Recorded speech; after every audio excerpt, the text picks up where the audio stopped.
Pada Misa Kamis Putih sore hari di Gereja Katedral Jakarta yang dipimpin oleh Romo Deodatus SC, umat Katolik terlihat memadati area dalam dan luar gereja. Sebagian umat bahkan sudah datang lebih awal sebelum misa dimulai demi mendapatkan tempat duduk. Kalau ditanya Kamis Putih ini datang dari jam berapa, karena misanya kan ada 3 kali, jam setengah 5, jam 7 malam sama jam 9. Kebetulan saya ambilnya yang paling awal jam setengah 5 sore.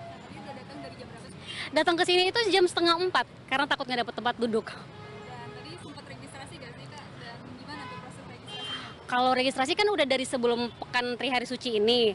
Sebenarnya tidak menang ya, jadi bisa dikatakan tidak menang war untuk dapat kursi dapat di dalam. Jadi kita umat dapatnya di depan gereja katedral aja.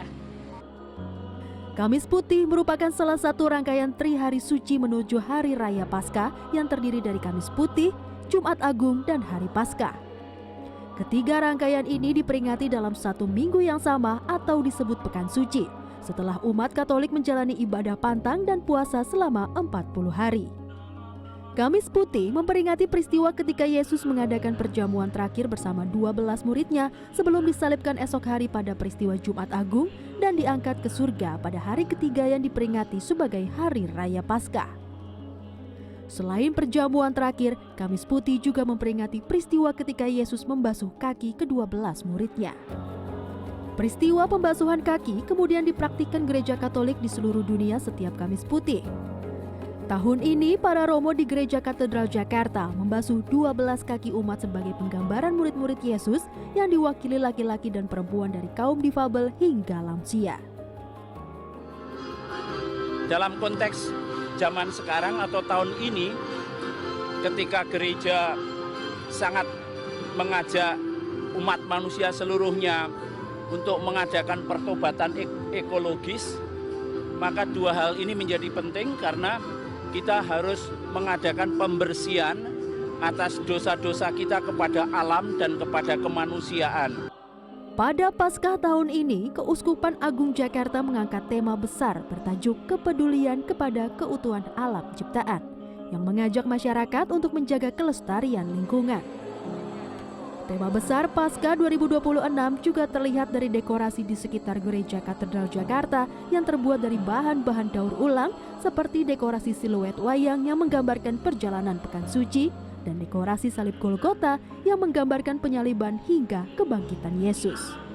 Dekorasi tentu saja karena dengan tema pertobatan ekologis yang menjadikan bahwa mengajak semuanya untuk menjadikan bumi ini sebagai rumah kita bersama, maka semua yang dilakukan di sini dekorasi itu semua harus mencerminkan hal itu.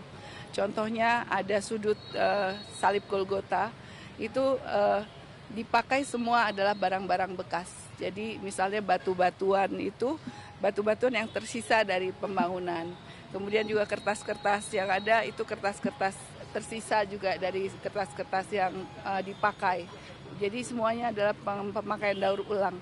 Jadi di sini kita mengajak semuanya juga bagaimana untuk bisa memanfaatkan gitu ya, recycle. Karena bumi kita istilahnya sudah menjerit. Jadi kita harus benar-benar memperlakukan bumi ini supaya kita bisa mengajak semuanya untuk bisa sadar dan juga secara aktif untuk bisa menyelamatkan bumi melalui hal-hal yang kecil saja. Melalui peristiwa perjamuan terakhir dan pembasuhan kaki Yesus kepada 12 muridnya yang diperingati dalam Kamis Putih, selaras dengan tema Paskah 2026 terkait lingkungan. Ini mengingatkan kita untuk saling mengasihi tidak hanya antar umat manusia, tetapi juga alam ciptaannya. Katarina Ivanka, Maria Oktober, Jakarta.